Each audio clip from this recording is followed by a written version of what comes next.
इधर उत्तर प्रदेश के लखीमपुर खीरी में बाघ के हमले में एक बच्चे की मौत का डरा देने वाला मामला सामने आया। बताया गया कि बाघ ने उसके पिता के सामने ही बच्चे पर हमला कर दिया। घटना उस वक्त हुई जब उस बच्चे के परिवार वाले खेत में गन्ना छीलने का काम कर रहे थे। बच्चा वहीं खेत में उनके सामने खेल रहा था, लेकिन उसी दौरान जंगल से आए एक बाघ ने बच्चे पर हमला कर दिया और उसकी वहीं मौत हो गई।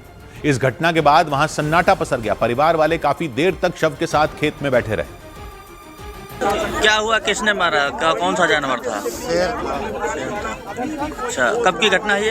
अभी 4 बजे के 3 साढ़े 3 बजे। हाँ। बच्चे की उम्र क्या होगी लगभग? बच्चे की उम्र अभी 4 साल नहीं। जैसे ये खबर फैली वहां गांव वालों की भीड़ जमा हो गई। कुछ देर में वहां पुलिस और वन विभाग की टीम भी पहुंच गई, लेकिन लोगों ने उनकी गाड़ी को घेर लिया और उन पर देर से पहुंचने के आरोप लगाए। और इस घटना के बाद पूरे गांव में दहशत फैल गई। लोगों ने बताया कि बाघ ने बच्चे की गर्दन दबोच ली थी। उसके चिल्लाने पर लोग डंडा लेकर दौड़े। उन्हें देखकर बाघ बच्चे को छोड़कर भाग गया और उस बच्चे की वहीं जान चली गई। इस घटना के बाद वन विभाग की टीम ने पूरे इलाके का मुआयना किया। वहां काफी देर तक बाघ की तलाश की गई, लेकिन उन्हें कोई सफलता नहीं मिली और उसके बाद उन्होंने पीड़ित परिवार को जल्द से जल्द मदद देने का भरोसा दिया। बाकी जो 5 लाख है वो आपको 2 से 3 दिन के अंदर, जब जैसे कागज कंप्लीट हो जाएगा, वो तहसील से आपके खाते में मिलेगा, बैंक पासबुक। गांव के लोगों ने वन विभाग की टीम से जल्द बाघ को पकड़ने की मांग की। उधर मध्य प्रदेश के जबलपुर में धान खरीदने में हुए करोड़ों रुपए के फर्जीवाड़े का मामला सामने आया। इसके बाद 2 लोगों के खिलाफ एफआईआर दर्ज कर दी गई। आरोप लगा कि उन दोनों ने ई उपार्जन ऐप पर किसानों के नाम पर फर्जी एंट्री की।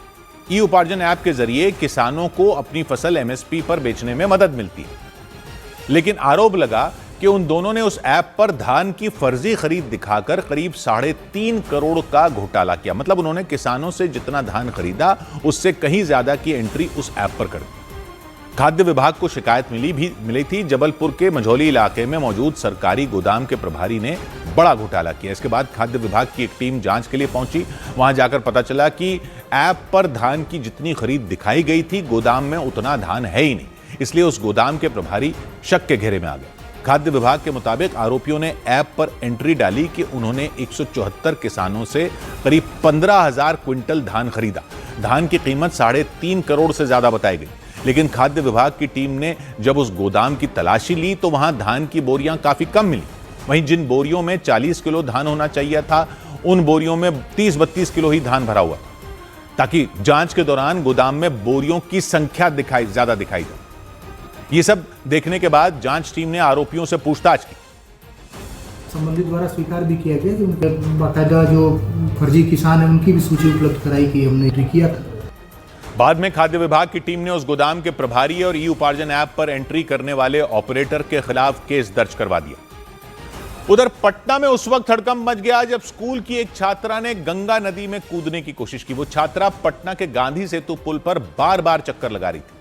ये देखकर कुछ महिलाएं उससे सवाल जवाब करने पहुंच गई, लेकिन उसने उनके किसी भी सवाल का जवाब नहीं दिया। नाम क्या है? हम लोग तुम्हें लेने आए हैं। क्या गार्जियन नहीं? अरे हम लोग आए, हम ही लोग तुम्हारे गार्जियन बनेंगे। वो छात्रा स्कूल की यूनिफॉर्म में नजर आई। उसने कंधे पर बैग भी लटकाया हुआ था। उन महिलाओं ने उसका हाथ पकड़कर उसे रेलिंग से दूर करने की कोशिश की, लेकिन वो नहीं मानी।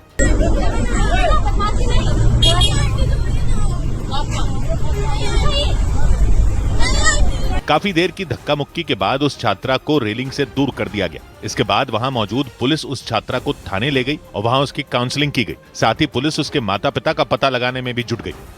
इधर जम्मू कश्मीर के डोडा में सेना की एक गाड़ी के खाई में गिरने से 10 जवान शहीद हो गए। जानकारी के मुताबिक वो गाड़ी डोडा जिले से ऊंचाई वाली एक पोस्ट पर जा रही थी। तभी अचानक ड्राइवर ने उस गाड़ी पर संतुलन खो दिया और वो गाड़ी सीधे 200 फीट गहरी खाई में जा गिरी। हादसे के बाद वहां अफरा तफरी मच गई। पुलिस की कई टीमें वहां पहुंच गई और घायल जवानों को अस्पताल लेकर गई। अस्पताल में कुछ जवानों की हालत गंभीर बताई गई। इसके बाद उन्हें एयरलिफ्ट कर उधमपुर के मिलिट्री अस्पताल भेजा गया। इस हादसे पर जम्मू कश्मीर के राज्यपाल मनोज सिन्हा ने दुख जताया। हादसे के वक्त उस गाड़ी में 17 जवान सवार थे।